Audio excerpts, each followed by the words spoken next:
Hello, Coven. Josh here to talk about the Axeman Cometh.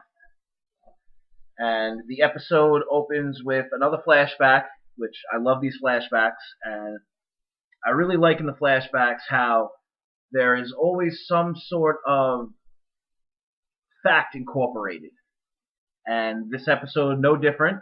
Flashback to New Orleans, 1919, and the Axeman. And what I really liked was that the letter that they put in the paper, the dialogue that Danny Houston, who I thought was great, the dialogue that they had him use was from an actual letter that the Axeman wrote to the press saying how on that particular night he would not kill anyone who had a jazz band playing in their home at that specific time. So I like that they're sticking to fact. And we go over to the academy, and the witches of the academy, and Meryl Streep's daughter, playing the Supreme at the time, excellent, decide they want to take a stand.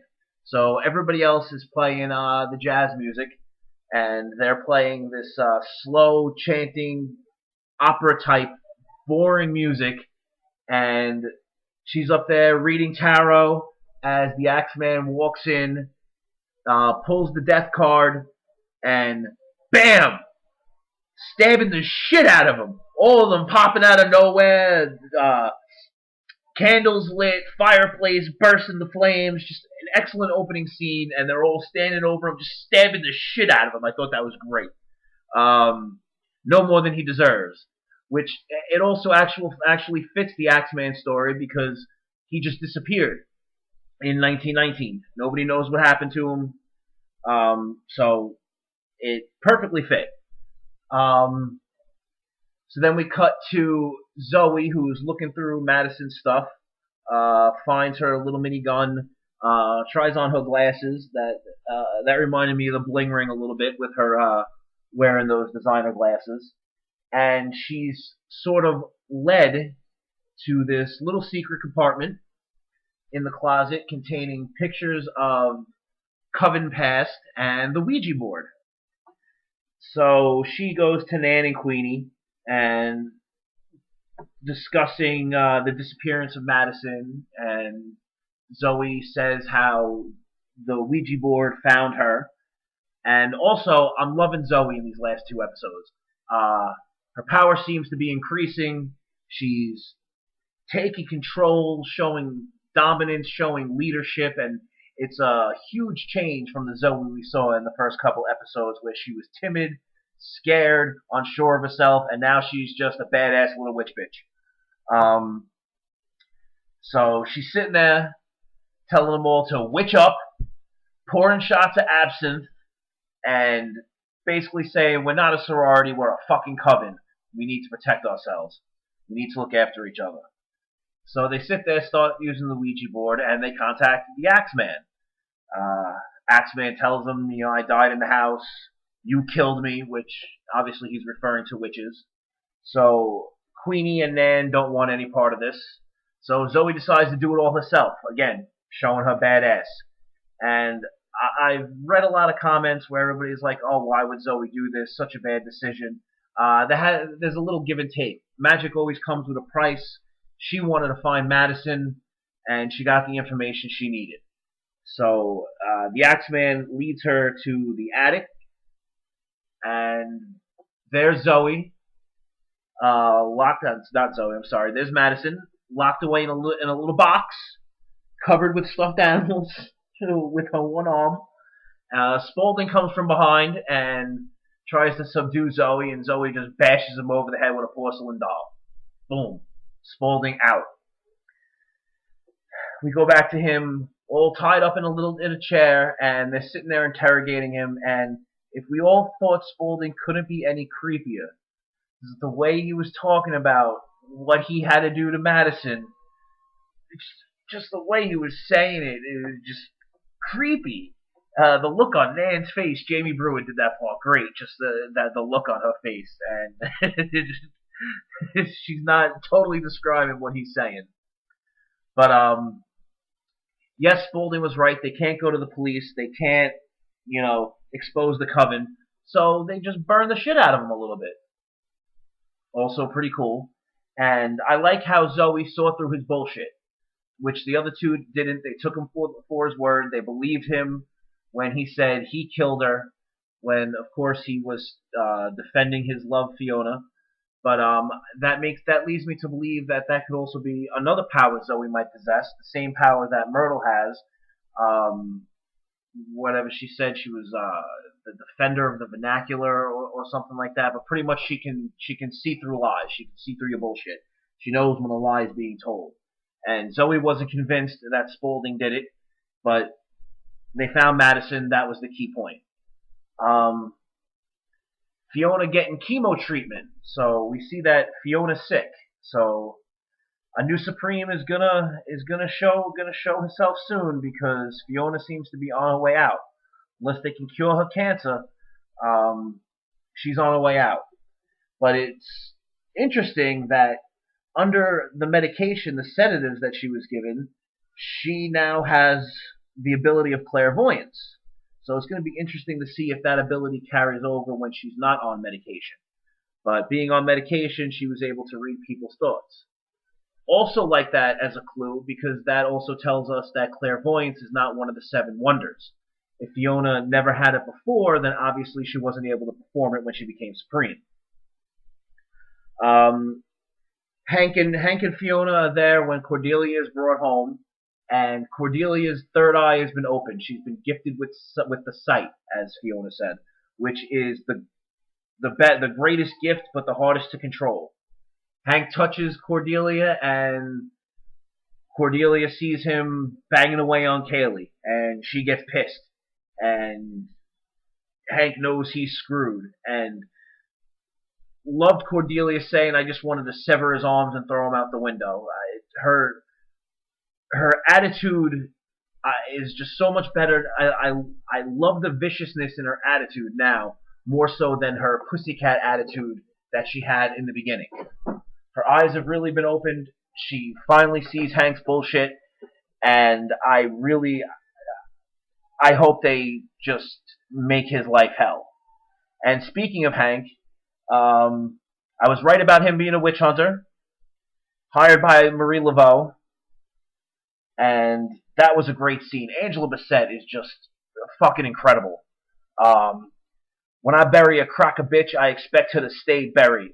Disrespected me, digging up my enemies. Oh my god, that was just a fantastic scene. Her one scene in the episode had to be the best scene of the episode. So Hank is stuck between a rock and a hard place here. What is he going to do? Can't go back to the Coven. He goes back there. They're going to kill him. He can't not do what Marie Laveau wants him to do, because she'll do worse than kill him. Maybe she'll turn him into a fucking Ratman or something. I don't know. Where else do we go? We see Kyle. And I'm only going to say this once.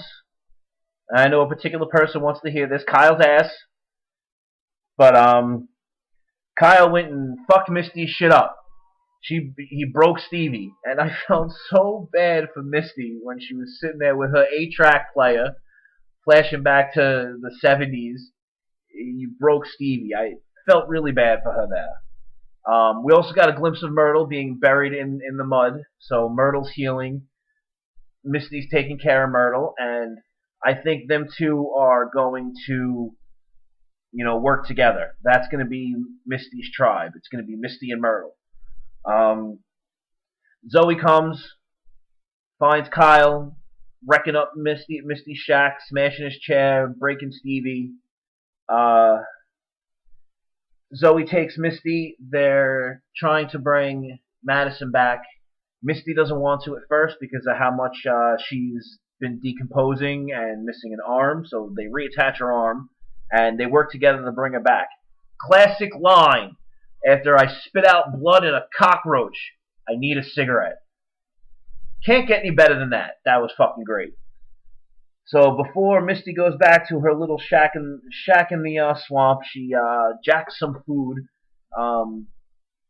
Hopefully, whoever brought her home decided to stop by a Best Buy and grab the girl a CD player and like Fleetwood Mac's Greatest Hits or something like that. She needs a Stevie.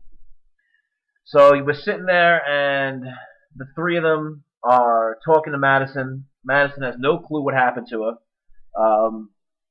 Sitting there being, not your classic Madison. She seemed more humbled and scared than assertive and a bitch. But she didn't remember anything. She remembered seeing red. She remembered who she was. But that's pretty much about it. We hear a commotion from upstairs, and it's the Axeman torturing Cordelia because he was promised to be released, and he hadn't been released yet. I don't know why Zoe thought she can lie to him, but she thought she could. So she runs downstairs to the bookcase where there's hundreds of books of spells and everything, all written in different language, and she just feels out the one she wants. Another interesting power. I'm curious to see where that one goes, because neither Nan nor Queenie thought to do this. But they released the Axeman, save Cordelia, and at the end of the episode, we see the Axeman going to hit on Fiona. Fiona is very vulnerable, I think, right now, and I'm sure the Axeman can sense that, and I see a short-lived relationship gonna last there, because I think Fiona's gonna end up killing him in the end. But so a lot of interesting things happened in this episode. I personally, I loved the episode. There hasn't been an episode this season I haven't liked. I know some people weren't too big on the episode because there was less action than last week's episode. Last week's episode, very hard to follow up on, but this episode answered more questions, gave more information. Madison finally brought back. We see that Misty is tending to Myrtle. We learn Fiona is in fact sick, and it definitely seems like cancer. That was definitely chemo that she was receiving. Confirmation: Hank is a witch hunter. Kaylee was a witch. Having a gorgeous redhead being a pyrokinetic fit very well. I hope she comes back in some point in the season, but I don't see it happening unless she's brought back to life too. But I think that would be too much. I mean, everybody who's getting killed being brought back to life, that they'd be playing that card too much by bringing another person back to life. But so interested to see next week's episode. Seeing how Marie Laveau strikes next. There's still the mystery of who did attack Cordelia. Laveau is adamant that it wasn't her, that she would have even had to leave that awesome throne that she sits on to do it, but I'm still not convinced she didn't have somebody do it. I think it was done as a distraction to keep Cordelia and Fiona out of the house while the zombies were set to attack the Coven. I definitely don't think it was Myrtle. So, I mean, I could be wrong, but I definitely don't think it was Myrtle. I just think that was Fiona's way to reverse that situation. And I definitely don't think Fiona had anything to do with it. I've been reading a lot of comments where people think Fiona had something to do with it. She was legitimately heartbroken and after what happened to Cordelia. So, I definitely don't think it was Fiona. It could be a character we haven't met yet. But I mean, someone brought up an interesting point that it could be Luke's mother, who was meaning to attack Fiona, maybe attacked Cordelia, but that would be interesting. That would be a twist. That would be completely out of left field, but I would love that if that was the case. So we're halfway through the season. That was episode 7, so... No, it was episode 6. So we have 7 more episodes to go. It's 13 episodes this season. And I'm hoping Kyle maybe starts to talk soon. The grunty Franken Kyle is kind of starting to get on my nerves. And it was an interesting look given between Zoe and Misty as they walked past each other. I'm curious to see if they end up duking it out later in the series. But that's it for now. I hope you all enjoyed the episode. Leave a comment, and I will be back next week.